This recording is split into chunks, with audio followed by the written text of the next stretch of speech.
This is iFIBER 1 News. Here are today's top stories. Last week, we had a story about an Ephrata mom who called for donations to take care of the school debt lunch balance. It's May, and wildfire season is already on the minds of State Department of Natural Resources officials. While it may be time to enjoy the outdoors, seasonal allergies are also among us.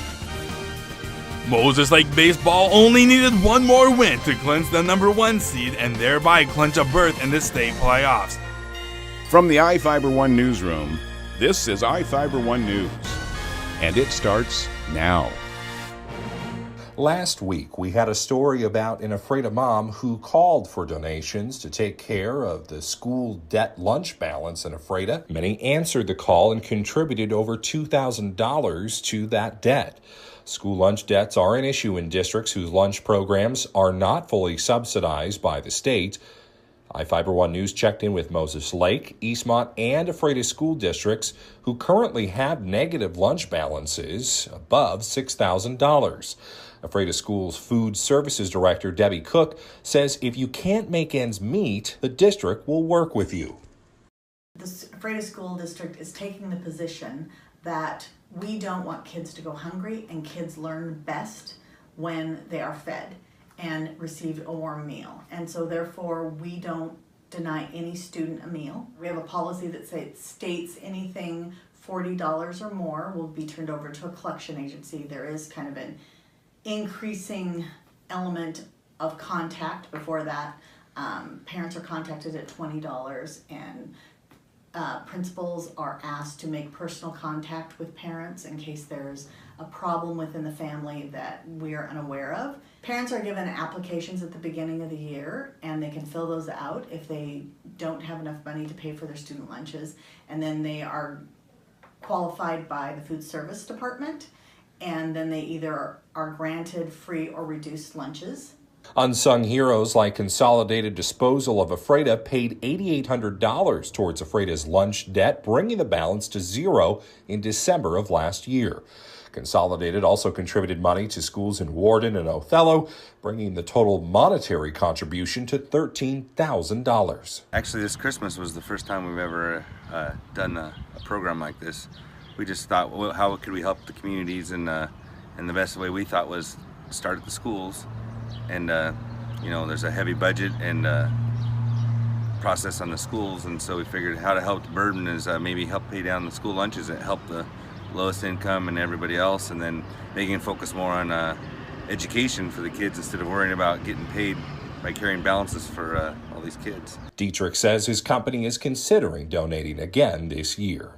I'm Sean Goggins for iFIBER 1 News. This segment is brought to you by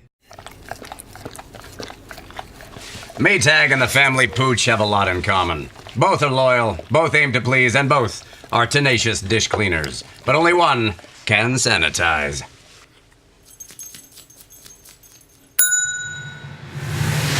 Maytag, what's inside matters. Maytag Appliances, now available at more furniture in Ephrata.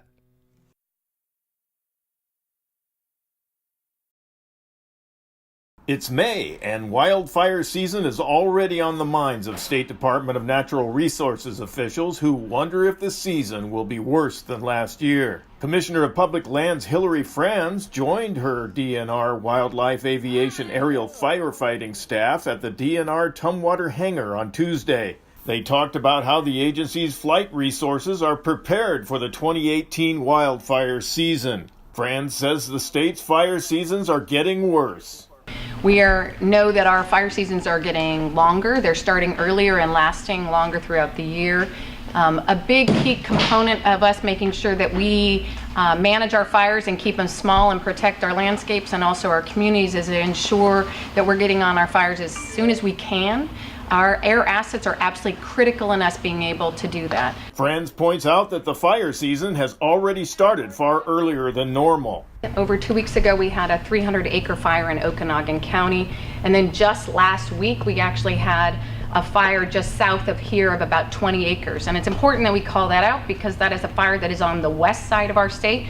Many people believe that our fires are really just in our central and eastern part, but the reality is we have fires throughout our state, and we're seeing more and more each year fires breaking out earlier in the season on the west part of our state. So even though we've had a lot of rain and snowpack, we should not feel comfortable that that means we're going to have a low or a slow fire season. That's why DNR has boosted the size of its firefighting fleet, which now has 9 helicopters, 6 amphibious single-engine air tankers, and 2 air attack tanker planes under contract. The DNR has more than 60 personnel dedicated to aviation firefighting for initial air attacks on emerging wildland fires.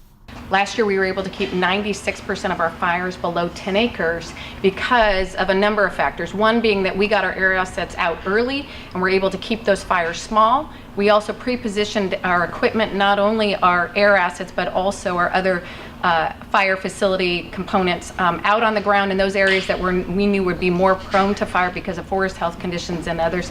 And then obviously we would not be as successful without the collaboration and coordination with